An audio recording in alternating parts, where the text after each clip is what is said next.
BBOR Black Box Online Radio, coming to you from West Virginia. BlackBoxNed88 on Instagram for the bonus podcast. And just a quick reminder, every Monday is Zodiac Mondays. Wednesday is an Ask Me Anything. That's an AMA, so please drop your questions below for things that you would like discussed here on the show. And Friday is an Anything Goes. Any subject is fair game, mostly talking about true crime, serial killers, the Zodiac Killer, but any subject is welcome. All right, so please share some ideas in the comment section about what you would like to hear about on this channel, and let's get started. Okay, hello everybody. Today is Friday, another Anything Goes Friday. Welcome to the show.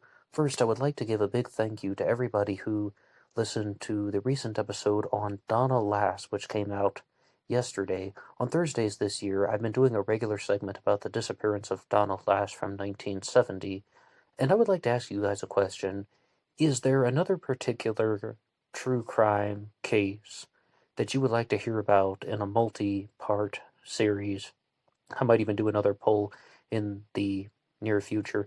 Last time I did one, you guys voted to hear about the disappearance of Donna Lass, and I've been doing that one for several months now. And of course on Mondays I do Zodiac Mondays, talking about all aspects of the Zodiac Killer mystery. But you can go ahead and put any suggestion, idea, comment down below about what do you think would be a good true crime case, or just any subject, really. Any subject is fair game, right? For a multi-part series, please put your ideas down in the comments section. And today I'm going to be covering some new territory for Black Box Online Radio. This is going to be the first time where I'm going to devote an entire episode to D.B. Cooper on my own. I've interviewed Drew Beeson in the past about his book Paratrooper of Fortune, but of course he was providing most of the substance material. And I have to give a shout out to the Creepypasta, who recommended D.B. Cooper as something for the Anything Goes segments on Fridays. The Creepypasta, you make awesome suggestions and recommendations, and because this is an episode that was recommended by one of the listeners, even if it's not a multi-part series and there's just something that you want to hear about for the Anything Goes segment on Friday, you can always drop your suggestions in the comment section down below, if I can talk correctly, and I will have a look at them. But yes, D.B. Cooper is a good subject to be talking about right now because not only are we approaching the anniversary, it is now November at the time of this recording, but it is also approaching the 50th anniversary of the D.B. Cooper hijacking. And this is a very big story. This is a very big case to talk about because there's so many different angles, there's so many different suspects, there's so many different possibilities in the D.B. Cooper mystery. So firstly, I want to give the disclaimer that I am an outsider to this, and as the Japanese film Sanjuro famously laid out, sometimes outside eyes can have the best view. No, I don't really mean that I'm going to have the best view on D.B. Cooper, but maybe someone sharing a fresh take on the subject, or a genuine outsider to the mystery, can offer something. So I'm going to approach it that way. I am not a diehard D.B. Cooper expert. In fact, I am mostly a newcomer to this. So here's a newcomer's take on the D.B. Cooper suspect list. And to help us out, we're going to go over to citizensleuths.com for a very well-worded D.B. Cooper intro. One afternoon, a day before Thanksgiving in 1971, a guy calling himself Dan Cooper, the media mistakenly called him D.B. Cooper, boarded Northwest Airlines flight number 305 in Portland, bound for Seattle. He was wearing a dark suit and a black tie and was described as a business executive type. While in the air, he opened a briefcase and showed a bomb to the flight attendant and hijacked the plane. The plane landed in Seattle, where he demanded $200,000 in cash, 4 parachutes, and food for the crew before releasing all the passengers. With only 3 pilots and 1 flight attendant left on board, they took off from Seattle with the marked bills and headed south, while it was dark and lightly raining. In the 45 minutes after takeoff, Cooper sent the flight attendant to the cockpit, while donning the parachute, tied himself with the bank bag full of $20 bills, and lowered the rear stairs and somewhere north of Portland, jumped into the night. When the plane landed, with the stairs down, they found the 2 remaining parachutes on the seat Cooper was sitting in, and a black tie. Okay, so that is the basic introduction. A skyjacking, a hostage case where someone may have actually obtained the money. When I was growing up, and I would watch true crime programs on the television, people would often point out that it is very difficult to commit a hostage situation or to go into a hostage situation and actually obtain the ransom money, because some way, somehow, people are either going to intercept the criminal when they're going after the money, or they're going to catch the criminal because of information that they're sharing during the communications. And I always noticed that about D.B. Cooper, that it's a hostage situation where someone may have actually found a way to get the money and to get out of the situation completely undetected. There are a few very, very negative possibilities about D.B. Cooper's escape, and okay, I might as well just get to it. Back in 2012, I became a fan of those countdown websites like All Time Tens, Dark 5, List 25, and very frequently D.B. Cooper would come up as a subject on those. And many of those very nutshell version YouTube videos would say that they didn't believe that D.B. Cooper survived the parachute jump, and I'll talk about that in this episode, more or less, throughout the duration. But to get to the suspect list without further ado, the first suspect that I would like to talk about is Robert Rackstraw, and I have heard at least one person online pronounce his name Robert Rakestraw, but everyone else has been going with Rackstraw, so I'm going to go with that one as well.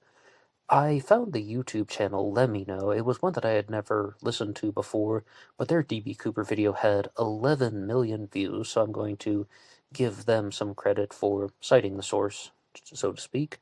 But their case for Robert Rackstraw being D.B. Cooper is he had a military background, he knew how to make a bomb, he had a criminal record, had a skydiving uncle named John Cooper, and was discharged from the Army 5 months before the hijacking, and did not deny being D.B. Cooper. As far as being discharged from the Army 5 months before the hijacking, in their video, they claim that D.B. Cooper made the statement that he had a grudge against someone or something, and could this possibly be what he was referring to? My immediate response to this, again, as an outsider, he did not deny being D.B. Cooper. Well, I view that almost as a type of egocentric behavior that we encounter in the true crime world all the time. People are going to be pushing suspects, and they are going to talk about how, hey, he never said he didn't do it. Yeah, because he's getting off on the attention, and I don't think that that is significant of guilt in any single way. But one person who did believe that Rackstraw was D.B. Cooper is someone named Tom Colbert.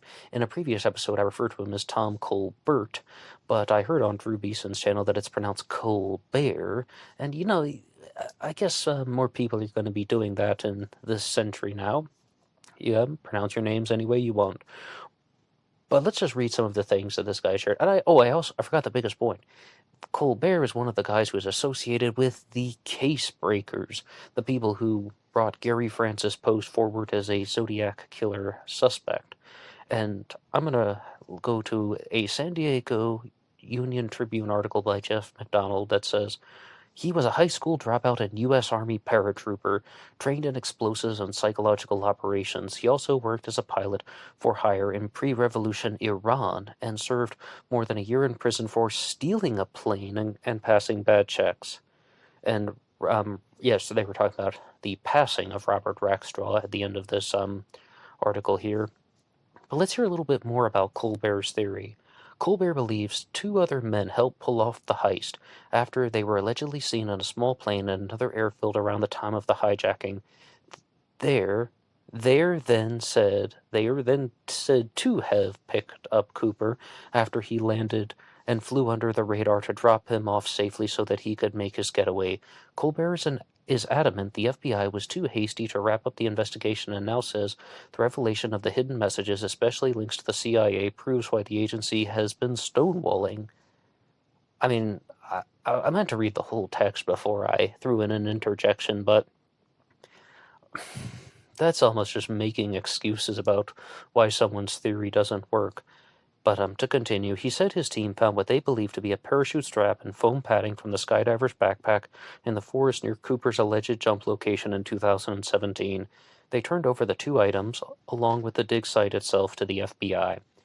And they did a segment about this on the History Channel, and because of the Zodiac Killer coverage around Colbert and Dale Julin, another guy pushing Gary Francis' post as a Zodiac Killer suspect, these D.B. Cooper issues were raised, and it has been said to me that they looked into Rackstraw as a possible suspect for D.B. Cooper. By they, I'm meaning the History Channel as well as the true crime journalist Billy Jensen, and they found it to be actually a rather flimsy case. But I would rather point out something very, very important. Colbert believes two other men helped pull off the heist, or I guess it says help pull the heist off, however you like to use your phrasal verbs. I have a problem about this with any type of true crime case when someone is immediately going to multiple perpetrators. It's almost like they're using it as, once again, another excuse, or something doesn't add up in their theory, so they have to create another imaginary participant who is filling the gap, literally and metaphorically. Well, this guy couldn't have done it himself. Oh, maybe he brought a friend. I mean, we encounter this in the true crime world all the time. It does not mean they are wrong. I've talked about the multiple killers theory and the Zodiac mystery minute by minute more than any person on YouTube. Absolutely, these things are fascinating, they're curious, and you want to know what's really happening, and they could be correct, but it gives me a lot of doubt in someone's theory. It's almost as if someone is making an assumption where the facts are missing. I just want to throw that out there about Rackstraw. But at this time, I would also like to talk about a suspect that I was very curious about myself. On Drew Beeson's channel, he did a D.B. Cooper video talking about the various suspects, and the one that stood out to me the most was Kenneth Christensen. And Let Me Know describes him as a man with a military background. He worked for Northwest Airlines before and after the hijacking. He was 45 years old in 1971. He was left-handed, and it's possible that D.B. Cooper was left-handed based on some of the actions he was doing, like handling the briefcase with his left hand, and the way that he had his tie had one of those pins that would have been used the way a left-handed person would have. And he told his brother he had a secret before he died. He had over $200,000 in the bank, and he resembled the hijacker. You see, when I first heard about this guy, Kenny Christensen, I thought, aha, that is exactly the way that somebody like me, in the general public, would conceptualize D.B. Cooper. Somebody who's a flight attendant with a military background. Yes, the disgruntled flight attendant who knew how to skydive. Absolutely, that's who D.B. Cooper would be. And someone who's frustrated with the airlines, frustrated with everything to do with the job, but also has a whole bunch of military knowledge that could actually be somewhat dangerous if used in the wrong and inappropriate way. Absolutely, that's what I thought D.B. Cooper would sound like, and Drew Beeson can correct me on this if he wants, but I believe that he said that a big strike against Christensen being D.B. Cooper is that he had never actually made skydive attempts from an altitude of that height. He had never jumped higher than 10,000 feet, or even at 10,000 feet, so that would be a big blow against him. But about the age, though, we've talked about how Rackstraw, Christensen, the guy we were just talking about, he was 45 years old in 1971. And at this time, I would like to read the bulletin that the FBI has put out for D.B. Cooper. A bulletin from the FBI. Following is an artist's conception of the hijacker who extorted $200,000 from Northwest Airlines on November 24th of 1971. The man is described as follows: being white, a male, mid-40s, 5'3", foot 10 to 6 feet tall, 170 to 180 pounds, average to well-built, olive, Latin appearance, medium smooth, dark brown or black.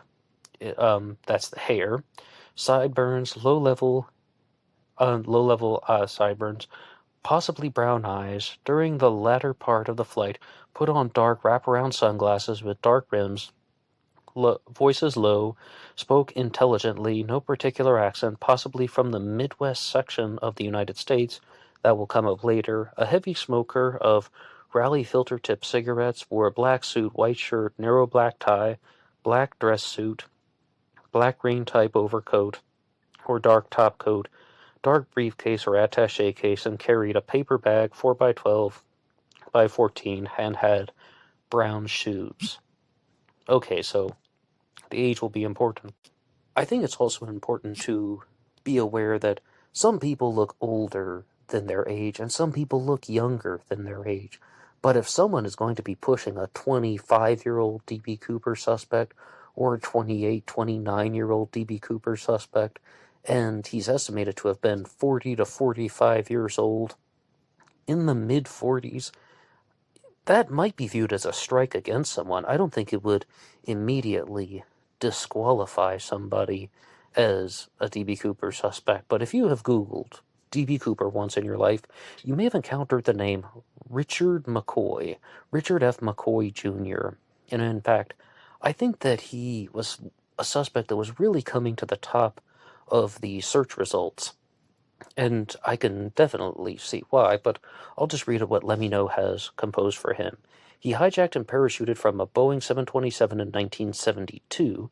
He used a pseudonym, used an explosive device, which, if I recall correctly, was a grenade, not the briefcase bomb, but a grenade, used handwritten notes, used the phrase "no funny stuff," demanded $500,000 in cash and 4 parachutes, and bailed out via the AFT stairs. And yes, that is how they believe DB Cooper bailed out of the plane as well. So, I mean, that also gets you curious. I found, though, that just means that he was a hijacker, but the biggest problem is McCoy has been identified. So says me, anyway. He did a rather sloppy job. Like, he was captured, and I believe he was actually able to evade the authorities for 2 days, but he didn't pull it off. I mean, there's something about DB Cooper where it seems like he knew what he was doing, if it is true that he survived, or just the way that he exited and just vanished into thin air. I mean, maybe it was an alien abduction, or something. Maybe there's some type of Oregon vortex that we underestimated for all these years, which, yes, there is, I'm fully aware, but either that or simply DB Cooper had a different set of knowledge that McCoy didn't. But did you notice that his hijacking, McCoy's, took place in 1972, and the odd similarities, when I was listening to that, I was like, okay, well, that happened after the DB Cooper hijacking. I mean, the Cooper hijacking was in 71, his is in 72. He would have had months to have learned about the details, and then someone wants to try it themselves. I'm not saying that he did. I'm not a psychic, I'm not a mind reader, but that is definitely one of my first impressions. Now, one of the suspects that I thought was really, really weird on their list was Dwayne L. Weber. And the evidence they put forward for him, again, this is from Lemino, says he may have owned a bank bag, he may have injured his knee by jumping from a plane, he may have had a nightmare about leaving his fingerprints on the AFT stairs, and he may have visited Tina Bar in 1979. I was like, what? Maybe I own a bank bag. I may have injured my knee. I may have had a nightmare about leaving fingerprints on the AFT stairs. What do you mean? Like, what are you talking about? Oh, but the reason why this guy comes up is that he actually confessed to being Dan Cooper, and I don't really have too many comments on what he may have done. All right, maybe he was DB Cooper. Maybe he wasn't. What's your point? Like, seriously, what's your point? But Tina Bar is the place where they found the 3 stacks of money that were I mean, they, I guess, have tracked the serial number, so we can confirm they were from the money that was taken in D.B. Cooper's ransom attempt, and the money that was actually on the plane that D.B. Cooper had with him when he parachuted out of the Northwest Airlines flight. So, 3 stacks of money were found on the banks of what can be simply be called Tina Bar. I mean, you have some rivers in that area. Oh, I just had it down. There is the Columbia, and they even talked about the Lewis River, but there's this place called Tina Bar off of like Sandbar, so to speak, like a riverbank, and that's where somebody found the money. But interestingly, the Let Me Know video that has provided these pictures states that it would be almost impossible for that money to have landed there without human intervention, meaning that somebody moved it or buried it. And they put forward some possibilities about how these 3 stacks of money that came from D.B. Cooper's heist ended up on the ground. Firstly, stating that it would be nearly impossible for 3 stacks of money to fall out of a plane at 10,000 feet and land in the same place. I mean, nearly impossible. They're going to land in different places. That was something that I'd never thought about before, but I think that it's almost certainly true. I mean, they're going to be scattered, more or less. The stacks would be the 3 stacks of money would land in different places. The second point is that what if somebody found either the bag or they found D.B. Cooper's genuine remains and they didn't know that it was D.B. Cooper? I mean, of course, that happened the night of. They found this money in the woods and they buried 3 stacks of it. Maybe they buried uh, money all over the countryside, more or less, in little hiding places, so to speak, and it just remained behind because another detail that I had not encountered before is that the bills were actually heavily degraded by the time they were discovered at Tina Bar, so that gives me some cause for suspicion that somebody did bury them there, but okay, what they said though, and let me know, is can you think of a plausible explanation about how those 3 stacks of money could have fallen from the sky and ended up at Tina Bar, 3 stacks all in the same place, and without human intervention, meaning someone didn't find them on the ground and then bury them, and it really is quite challenging.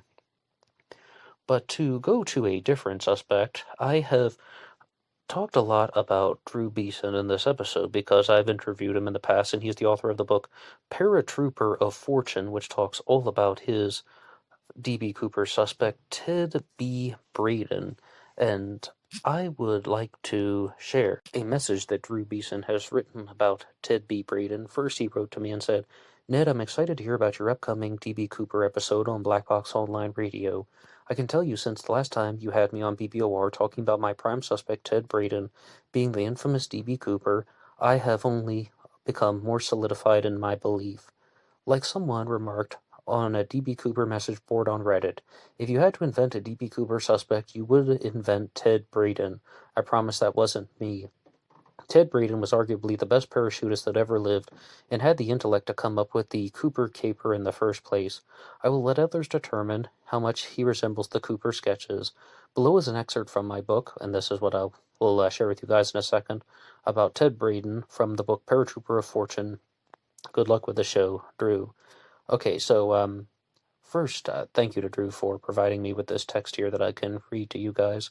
Ted Braden was the perfect combination of high intelligence and criminality, and that was from Ted's sister-in-law, Joanne. The fascinating case of D.B. Cooper has garnered a myriad of colorful and interesting subjects. One of the dark horse suspects who emerged over the years was a member of the most elite special forces units created by the United States government to serve during the war in Vietnam, a secret and covert unit called the Military Assistance Command, Vietnam Studies and Observations Group, also known as MACV-SOG, if I'm pronouncing that correctly, MACVSOG, MACV-SOG. This rather benign-sounding name served a thin veil, masking what was known to few as a Black Ops unit in Vietnam. Many of the soldiers who served in this elite unit consider one of their own to be the infamous D.B. Cooper, who hijacked Northwest Orient Flight 305, demanded a ransom of $200,000 in cash, and jumped out of the lowered AFT staircase of the plane into the stormy night, never to be seen again. It was even stated by some of the most highly decorated members of the MACV-SOG legends, such as Major John Plaster and Sergeant Billy Wall, that one man in the SOG had parachuting experience and the know-how, and most of all, balls of steel to pull off the D.B. Cooper hijacking. And he, of course, is talking about his suspect, Ted B. Braden. So I think it's important to highlight this one thing about the conditions in which D.B. Cooper jumped, because as I understand this, and any of you guys who are experts out there on D.B. Cooper can challenge me as a newcomer and correct me if I'm misstating this, but when D.B. Cooper would have jumped out of the plane, the clouds would have completely obstructed the view from down below. To the best of our knowledge, I mean, there's always a chance, right? But he would have been jumping blindly into cloud cover, and he had a parachute that he could not steer. So, I mean, someone would have had to have had balls of steel to do that in the first place, let alone that is a big reason why many people believe that D.B. Cooper did not survive the descent back to the land. And also, D.B. Cooper, to the best of our knowledge again, would have jumped out of the plane just wearing a pair of loafers. Those were the shoes that he was wearing. And people think that it's odd that this guy's demanding $200,000 in cash, but not demanding a helmet, not demanding boots. And as someone like me who has never been skydiving before, I was like, now, what kind of boots really would be involved that would make too much of a difference? I mean, if someone were actually a very experienced jumper, then would they know how to land in a lighter type of shoe? And also, people believe that someone is just going to be parachuting into the wilderness, more or less, and then they would have had to deal with the November conditions, which in the Pacific Northwest are going to be a little bit harsher. They may have been in the wilderness for 2 days until they would make it to a certain place.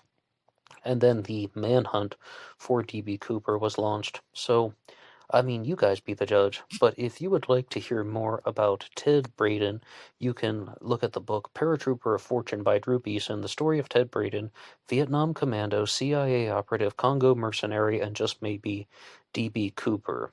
Now, the next suspect I would like to talk about is the Zodiac Killer, and I am not joking. There's a book out there called My Dance with the Zodiac Killer by David Gold. David W. Kuchar, also known as David Gold, I should say. And I was just on his YouTube channel listening to some of his D.B. Cooper claims. He, of course, believes that his suspect, Frank Morris, was the Zodiac Killer and was D.B. Cooper, as well as one that I hadn't quite heard before, but I'm not surprised at all. My Dance with the Zodiac Killer lays out a case that 3 people, Frank Morris, John and Clarence Anglin, the Anglin brothers, were responsible for the Phantom killings, the Texarkana Moonlight murders, that is, in 1946, in none other than Texarkana, believe it or not.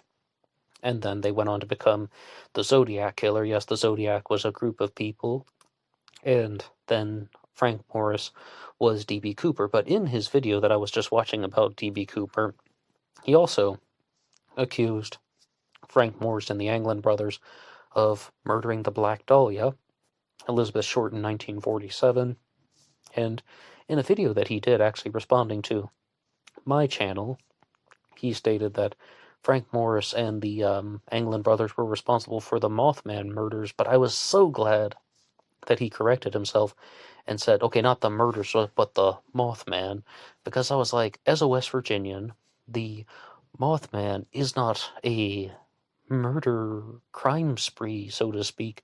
The Mothman is a paranormal event that, well, it doesn't really function like that, but we don't have to talk about any of that stuff. His whole theory is that these guys, Frank Morris, as well as John and Clarence Anglin, are the 3 guys from the escape from Alcatraz, that they escaped Alcatraz prison, and during the 1960s and 70s, they were committing an enormous amount of crimes. They've been committing crimes as early as the 1940s, and they were Well, I think you can get the idea. 3 super criminals who have done an enormous amount of terrible things. But I do want to note something very interesting about Frank Morris when I pulled up his wanted poster, where it says here that he is listed as a male born in 1926, but his race is white or Hispanic. And D.B. Cooper was listed as possibly Latino, or just he had some type of characteristic that almost seemed Latino about him. I just wanted to share that out with you guys. Now, the next suspect on our list is none other than Loki. I think that Loki is perhaps one of the better DB Cooper suspects because, as an Asgardian, he would have had the abilities to pull off a jump like that. I mean, absolutely the most capable individual that I've talked about so far. Loki is also someone who had very intense sibling rivalries that would encourage him to do some destructive things throughout all of existence and so on. And you really see that there is this type of sexual frustration going on with Loki, and he really needed some type of female counterbalance in his life until he could stabilize that, not even destructive force, but that annoying force that made him such a problem, or such a puny god, so to speak. I think the biggest strike against Loki being DB Cooper is that he's not real. But I do have something lighter for you. This is not really DB Cooper related, but you guys know that I follow the podcast Crime After Crime. I've caught every episode since 2018, and perhaps their most famous story that they've done on Crime After Crime, hosted by Daniel Howland and John Lorden, is the story of DB Tuber, and I will share that with you right now. Firstly, this is from historylink.org by Phil Doherty, just citing the source. DB Tuber robs an armored bank car guard at the Bank of America in Monroe on September 30th of 2008. On September 30th of 2008, in one of the more unique bank robberies in Washington state history, one that made the national news, an armored car guard is robbed outside of a Bank of America in Monroe, Snohomish County. The robber posts a Craigslist ad several days before the robbery, seeking workers for a phony job. The workers are instructed to wear the same work outfit. Those answering the ad receive emailed instructions telling them to meet near the bank at 11 a.m. on September 30th, and about a dozen men show up at the prearranged hour. At the same time, the robber, similarly dressed as his decoys, assaults the armored guard outside of the bank and flees with $400,000. Almost like double DB Cooper. The robber escapes by floating away in a yellow inner tube on nearby Woods Creek, earning him the nickname DB Tuber. A 28-year-old man, Anthony Curcio, is later convicted of this crime. Oh, and they did say the title of his Craigslist ad was Laborers with Landscaping Experience Wanted for Job in Monroe. Those who answered got an email telling them to meet at 11 a.m. on September 30th in Monroe at 2 different spots, a parking lot and at Eagle Park, located near the intersections of Old Owen Road and Highway 2, and both were near a Bank of America branch. The ad also instructed the workers to wear safety glasses, or more equivalent eye protection, a ventilator mask, and yellow safety vests, and wear long sleeve shirts. So everybody's dressed the same, and he could just blend into the crowd, creating his own crowd of people who are all similarly dressed. And I mean, it would confuse witnesses to no end.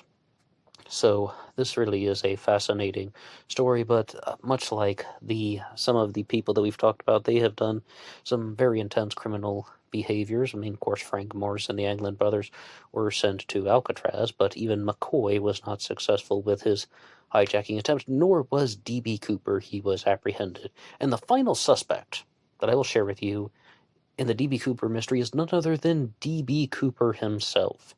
So this whole thing about the media misunderstanding the name of the person who used the alias on the airplane, it really is just shocking that back in those days you could get on an airplane with an alias, but from people who are older than me, they said that's the way it was. It used to be you could get on the airplane and then buy your ticket, right? So the guy's name was actually Dan Cooper, this alias that was provided by the suspect. I'm sure you know that story. But then DB Cooper was someone that they checked out whose initials were DB Cooper, saying, oh, is this Dan Cooper? This Dan Cooper on the plane, is he actually the DB Cooper who actually exists? And they looked into him, and he was quickly cleared. But then the media reported that the hijacker was DB Cooper instead of Dan Cooper. But I think DB Cooper has a much better ring to it, so I say just going to keep going with that. Was there a DB Cooper suspect who didn't make the list? And you can, if there is one, you can put his name down in the comment section, and maybe I'll cover him in a future episode. However, this really is some new territory for me, and I will accept any corrections that you guys have, any commentary, anything you think about Christensen, McCoy, Rackstraw, Braden, any of the suspects, even Loki, or even the Zodiac Killer connection, or if you have something to say about DBTuber, please put all of that down in the comment section down below. This program is available for free download at LaunchPad 1, and a great way to support the show in addition to just listening is to go over to Amazon.com and have a look at the book Killer on a White Horse by me, Ned DeHaan. It's a novel murder mystery, but inspired by the Zodiac Manson connection, and you can always visit the Teespring page. Feel free to have a look at some of the merchandise, and remember, being weird is not a crime. Anybody can write the show at BlackBoxOnlineRadio at AOL.com. All of that is in the description box there, as well as my personal Facebook, and BlackBoxNed88 on Instagram. I will see you over there on Instagram for the bonus podcast. Until next time.